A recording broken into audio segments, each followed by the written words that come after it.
Nagsimula sa simple na pasulyap-sulyap, nagpapapansin sa'yo.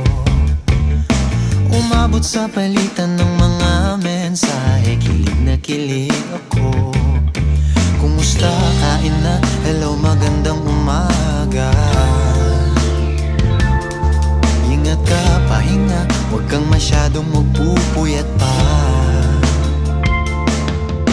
Naramdaman ng puso na dahan-dahan akong nahuhulog sa'yo. Sa kada araw natin na pag-uusap,